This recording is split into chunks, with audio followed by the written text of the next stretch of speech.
The signing कहानी की शुरुआत में हम एक गाड़ी को पहाड़ी एरिया से गुजरते हुए देखते हैं जो वहां के एक होटल पर जाकर रुकती है। तभी उस गाड़ी से जैक नाम का एक आदमी इस होटल में जॉब करने के लिए आता है। फिर जब वो इस होटल के मैनेजर से मिलता है तो वो उसे यहाँ की कुछ कहानियां सुनाता है, जिसमें वो बताता है कि कैसे पिछली आइसोलेशन ने यहाँ के केयर टेकर को मेंटली बीमार कर दिया था, जिसके कारण वो केयर टेकर अपनी 2 जुड़वा बेटियों और वाइफ का मर्डर करके खुद सुसाइड कर लिया था। साथ ही वो ये भी बताता है कि ये होटल कुछ महीनों ही ओपन रहता है और बाकी के महीने यहाँ चारों तरफ बर्फ रहने के कारण इसे बंद करना पड़ता है। अब जैक ये सब मजाक समझकर केयर टेकर की जॉब करने के लिए रेडी हो जाता है। नेक्स्ट सीन में हम जैक के बेटे डैनी को देखते हैं जो अकेले में अपने फ्रेंड टोनी से इमेजिनेशन के जरिए बात कर रहा था। टोनी उसे बताता है कि जैक को जॉब मिल चुकी है। साथ ही वो डैनी से भी कहता है कि तुम्हें उस होटल में नहीं जाना है। फिर जब डैनी उससे इसका कारण पूछता है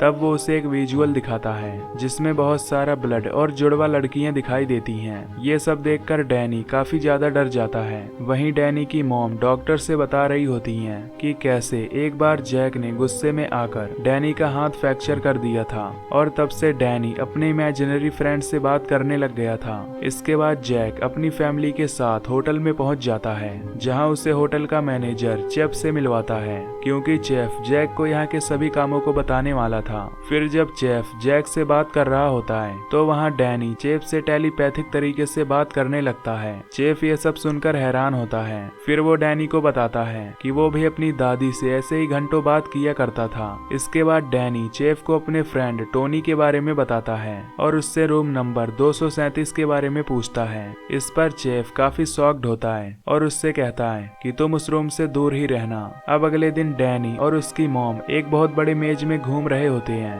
उधर होटल में हम जैक को देखते हैं जिसका नेचर अब धीरे धीरे बदल रहा होता है। फिर जब वो टाइपराइटर पर बुक टाइप कर रहा होता है तो उसके पास उसकी वाइफ आती है। जैक अपनी वाइफ से अजीब तरह से बिहेव करता है जिससे उससे पता चलता है कि जैक मेंटली रूप से बदल रहा है। इधर डैनी होटल में साइकिलिंग कर रहा होता है कि तभी वो रूम नंबर 237 के बाहर पहुंच जाता है। फिर वो रूम के पास जाकर उसे ओपन करने की कोशिश करता है पर वो रूम पूरी तरह से लॉक होता है। लेकिन तभी डैनी को वही दोनों जुड़वा बहनें दिखाई देती हैं, जिससे डरकर डैनी यहाँ से भागने लगता है। पर थोड़ा दूर आगे जाने पर उसे फिर से वही जुड़वा बहनें दिखाई देती हैं जो उससे कहती हैं कि come play with us forever and ever and ever. ये सुनकर डैनी डर के कारण अपनी आंखें बंद कर लेता है और फिर वो जैसे ही अपनी आंखें खोलता है तो वहाँ से वो दोनों बहनें गायब होती हैं। अब धीरे धीरे जैक और उसकी फैमिली को यहाँ रहते हुए 1 महीना पूरा हो जाता है। वहीं इस होटल के चारों तरफ बर्फ ही बर्फ गिरने लगता है, जिसके कारण इस पूरे होटल में जैक की फैमिली के अलावा कोई भी नहीं रहता।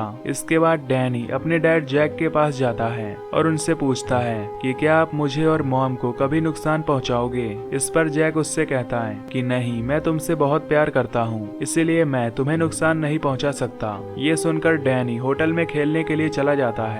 अब डैनी होटल में अकेला खेल रहा होता है कि तभी उसके पास एक बॉल आती है। ये देखकर डैनी उस बॉल को चेक करने के लिए आगे की तरफ जाने लगता है। फिर आगे जाने पर उसे वही रूम नंबर 237 मिलता है और इस बार उस रूम का डोर ओपन होता है। इसके बाद डैनी बाहर से आवाज लगाता है कि मॉम, क्या आप रूम के अंदर हो। इस पर डैनी को कोई भी जवाब नहीं मिलता। दूसरी तरफ डैनी की मॉम मशीन का टेम्परेचर ठीक कर रही होती हैं। दरअसल ये जॉब जैक को मिला होता है, लेकिन ये सभी काम उसकी वाइफ वेंडी ही करती है, क्योंकि जैक पूरा दिन बुक लिख रहा होता है। अब जैक की वाइफ वेंडी काम कर ही रही होती है कि तभी उसे जैक के चिल्लाने की आवाज सुनाई देती है। ये सुनकर वेंडी जल्दी से जैक के पास जाती है। वेंडी देखती है कि जैक सपने में चिल्ला रहा है। फिर जब जैक को होश आता है तो वो काफी ज्यादा डरा हुआ होता है। जैक वेंडी को बताता है कि उसने एक बहुत बड़ा सपना देखा है जिसमें वो वेंडी और अपने बेटे डैनी को बुरी तरह काटकर मार दिया है। तभी यहाँ पर डैनी भी आ जाता है जिसकी हालत काफी खराब होती है क्योंकि उसके गाल पर कुछ घाव के निशान थे। ये सब देखकर वेंडी उससे पूछती है कि तुम्हारा ये हाल किसने किया, लेकिन डैनी उसे कुछ भी नहीं बता पाता। तभी वेंडी जैक की तरफ देखती है जो इन दोनों को लगातार घूर रहा था। था। इससे वैंडी को लगता है कि ये सब जैक ने ही किया होगा, इसलिए वो जैक पर गुस्सा होकर यहाँ से चली जाती है। जैक इस बात से परेशान होकर होटल के बार में जाता है, जहाँ उसे एक बारटेंडर मिलता है। जैक उस बारटेंडर से बताता है कि कैसे उसकी वाइफ उस पर हमेशा गुस्सा करती है और उल्टा सीधा बोलती है। जैक बातें कर ही रहा होता है कि तभी यहाँ पर वैंडी आ जाती है, जो जैक को बताती है कि इस होटल में हमारे अलावा एक औरत भी रहती है। तभी जैक देखता है कि वो बारटेंडर यहाँ से गायब हो चुका है। इन सब चीजों से जैक और भी ज्यादा हैरान होता है। फिर वैंडी उसे बताती है कि वो औरत रूम नंबर 237 में है। इसके बाद जैक उसी रूम में जाता है, जहाँ उसे एक खूबसूरत औरत दिखाई देती है। जैक उसे देखकर काफी अट्रैक्ट होता है और उसकी तरफ आगे बढ़ने लगता है, लेकिन जब वो उसके पास जाता है तो वो औरत अचानक से एक घोस्ट बन जाती है, जिससे जैक काफी ज्यादा डर जाता है और किसी तरह उस रूम को लॉक करके वहाँ से निकल जाता है। दूसरी तरफ हम उसी चेफ को देखते हैं, जिसे एहसास होता है कि उस होटल में जरूर कुछ न कुछ गड़बड़ चल रहा है, लेकिन उस शेफ का घर उस होटल से काफी ज्यादा दूर होता है। इसलिए वो पुलिस के पास कॉल करके उनसे हेल्प लेने की कोशिश करता है, लेकिन जिस होटल में जैक और उसकी फैमिली थी वहाँ की सभी टेलीफोन लाइंस बंद होती हैं। अब पुलिस रेडियो के जरिए उनसे कांटेक्ट करने की कोशिश करते हैं, पर जैक उस रेडियो को जानबूझकर खराब कर देता है, क्योंकि अब उसका दिमाग उसके कंट्रोल से बाहर हो चुका होता है। इसके बाद शेफ इन्हें बचाने के लिए फ्लाइट से इस होटल की तरफ निकल जाता है। इधर वैंडी जैक से कहती है कि इस होटल में हमारे साथ अजीब सी चीजें हो रही हैं, इसलिए हमें इस होटल से चले जाना चाहिए। यहाँ से जाने की बात सुनकर जैक वैंडी पर काफी गुस्सा करता है और उससे कहता है कि मैं अपनी बुक को पूरा लिखे बगैर यहाँ से नहीं जा सकता। इसी गुस्से में जैक दोबारा से उसी बार में जाता है, जहाँ एक बड़ी सी पार्टी चल रही होती है। इस पार्टी में काफी डिफरेंट टाइप के लोग थे, जिससे हमें पता चलता है कि एक घोस्ट पार्टी है, क्योंकि इस होटल में जैक की फैमिली के अलावा कोई भी नहीं था। अब जैक उस पार्टी में एंजॉय कर रहा होता है कि तभी उससे एक वेटर टकराता है, जिससे जैक की ड्रेस गंदी हो जाती है। फिर ये वेटर जैक को वॉशरूम में ले जाता है, जहाँ पर ये दोनों आपस में बातें करते हैं। तभी जैक को ऐसा महसूस होता है कि वो इस वेटर को पहले से ही जानता है। फिर याद करने पर जैक को पता चलता है कि इस होटल का सबसे पहले जो केयर टेकर था, जिसने अपनी जुड़वा बेटी और वाइफ को मारने के बाद खुद सुसाइड कर लिया था, ये सेम वैसा ही है। अब जैक उससे पूछता है कि क्या तुम यहाँ के केयर टेकर रहे हो। इस पर वो जैक को अजीब तरह से जवाब देता है कि मैं यहाँ का हमेशा से केयर टेकर हूँ और आगे भी रहूंगा। ये सुनकर हमें पता चलता है कि ये वही केयर टेकर है जिसने सुसाइड किया था। इसके बाद वो वेटर जैक से बताता है कि कैसे उसकी बेटी ने इस होटल को आग लगाने की कोशिश की थी। इस बात से गुस्सा होकर उसने अपनी पूरी फैमिली को ही मार दिया था। साथ ही वो जैक से यह भी बताता है कि उसका बेटा डैनी यहाँ किसी को हेल्प करने के लिए बुला रहा है। इससे हमें समझ आ जाता है कि डैनी ने ही टेलीपैथिक तरीके से चेप तक ये बात पहुँचाया। अब जैक भी अपनी वाइफ और बच्चे को मारने का फैसला करता है, क्योंकि उस केयर टेकर ने जैक के मन में ये विचार डाल दिया था। उधर हम वैंडी को देखते हैं, जो इस होटल से काफी ज्यादा परेशान होती है और यहाँ से किसी तरह बाहर जाने का प्लान बनाने लगती है। इसके बाद वैंडी जैक को ढूंढने लगती है। वहीं वैंडी के हाथ में एक बेसबॉल भी होता है। फिर जब वैंडी टाइपराइटर तक पहुँचती है तो वो काफी हैरान होती है, क्योंकि जैक पिछले एक महीने से सिर्फ एक ही लाइन लिख रहा था। ये सब देखकर वैंडी को कुछ भी समझ नहीं आता कि जैक ने कई सारे पेजों पर सिर्फ एक ही लाइन क्यों लिखा है। अब वैंडी ये सब देख रही होती है कि तभी वहाँ जैक आ जाता है, जो वैंडी को टाइपराइटर के पास देखकर काफी गुस्सा होता है। तभी वैंडी नोटिस करती है कि जैक पूरी तरह से मेंटली डिस्टर्ब हो चुका है, इसलिए वो उसे मारने वाला है। ये देखकर वैंडी जैक पर उसी बेसबॉल से हमला करती है, जिससे वो नीचे गिरकर बेहोश हो जाता है। इसके बाद वैंडी जैक को फूड स्टोर में बंद कर देती है, पर तभी जैक को होश आ जाता है, लेकिन अब वैंडी उस डोर को बाहर से लॉक कर चुकी थी।